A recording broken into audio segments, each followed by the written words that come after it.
श्री गणेशाय नमः। कार्तिक पूर्णिमा व्रत कथा। कार्तिक मास में आने वाली पूर्णिमा का विशेष महत्व है। इस दिन व्रत करने से व्यक्ति को भगवान विष्णु के साथ भगवान शिव की कृपा भी प्राप्त होती है। इसलिए कार्तिक पूर्णिमा के दिन इस कथा का पाठ जरूर करना चाहिए। इसके पाठ से व्यक्ति को दुखों से छुटकारा मिलता है। कार्तिक पूर्णिमा व्रत कथा। कार्तिक मास की कथा के अनुसार जब भगवान कार्तिकेय ने तारकासुर का वध किया था, उससे क्रोधित होकर तारकासुर के 3 पुत्रों ने देवताओं से बदला लेने का फैसला किया। तीनों अप्सरों के नाम थे तारकाक्ष, कमलाक्ष और विदुन्माली।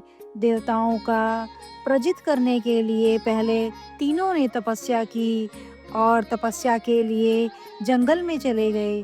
उन्होंने हजारों वर्ष तक अत्यंत कठोर तप किया।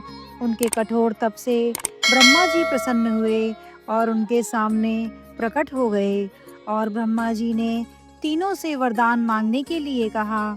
तीनों ने कहा कि ब्रह्मा जी, हमने आपको प्रसन्न करने के लिए कठोर तप किया है, आप हमें अमरता का वरदान दें।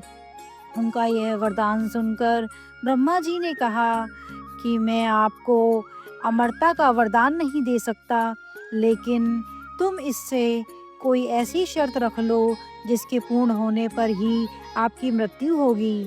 जैसा वरदान मैं तुम्हें दे सकता हूँ। ब्रह्मा जी के वचन सुनकर तीनों ने बहुत विचार किया और ब्रह्मा जी से वरदान मांगा कि हे प्रभु, आप हमारे लिए 3 तारों पर 3 नगरों का निर्माण करें।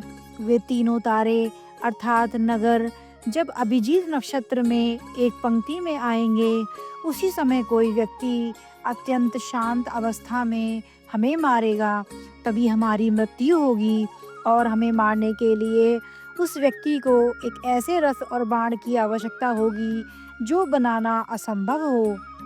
सिर्फ उससे ही हमारी मृत्यु हो। उनकी इच्छा सुनकर ब्रह्मा जी ने कहा, तथास्तु, आप तीनों के इच्छा के अनुसार ऐसा ही होगा। तीनों असुरों को मिले वरदान के अनुसार ब्रह्मा जी ने उन्हें 3 तारों पर 3 नगर निर्माण करने के लिए विश्वकर्मा जी को आज्ञा दी। विश्वकर्मा जी ने तारकाक्ष के लिए स्वर्णपुरी, कमलाक्ष के लिए रजतपुरी और विदुन्माली के लिए लौहपुरी का निर्माण किया।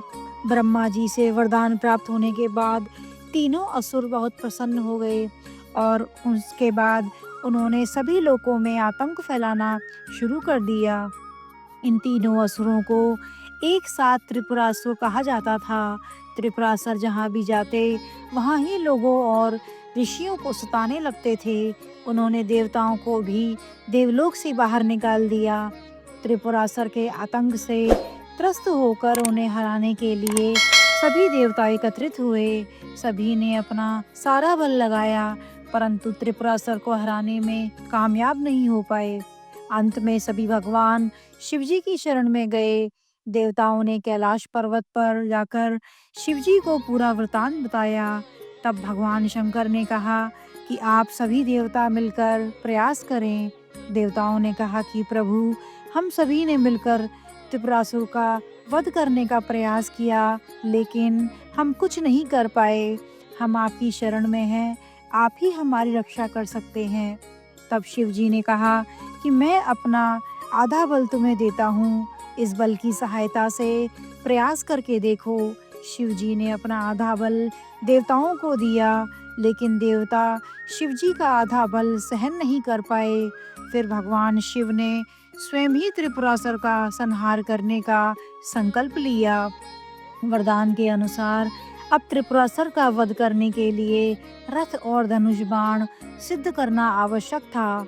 भगवान शिव ने पृथ्वी को ही उनका रथ बनाया, सूर्य और चंद्रमा को उस रथ के पहिए बनाए, सृष्टा सारथी बने, भगवान विष्णु बाण बने, मेरु पर्वत धनुष और वासुकी बने। उस धनुष की डोर सभी देवताओं ने अपने बल से वह रथ संभाल लिया। इस प्रकार असंभव रथ बनकर सिद्ध हो गया। लेकिन जैसे ही भगवान शिव जी उस रथ पर सवार हुए, उनकी शक्ति के कारण वह रथ डगमगाने लगा। तभी विष्णु भगवान वृषभ बनकर उस रथ में जुड़े। घोड़े और वृषभ की पीठ पर सवार होकर महादेव ने उस असुरों नगरों को देखा। अपने धनुष पर बाण रख उन्होंने पाशुपत अस्त्र का संधान किया और तीनों तारों को एक ही पंक्ति में आने का आदेश दिया। अभिजीत नक्षत्र में तीनों नगर एक पंक्ति में आते ही भगवान शिवजी ने अपने बाण से तीनों नगरों को जलाकर भस्म कर दिया। इससे तीनों असुरों का भी अंत हो गया। जिस दिन तीनों असुरों का वध हुआ उस दिन कार्तिक पूर्णिमा थी। तभी से भगवान शिवजी त्रिपुरांतक बन गए। त्रिपुरांतक का अर्थ है तीन पुरों का अर्थात नगरों का अंत करने वाले। भगवान विष्णु ने भी भगवान शिव को यही नाम दिया था। जय श्री हरि।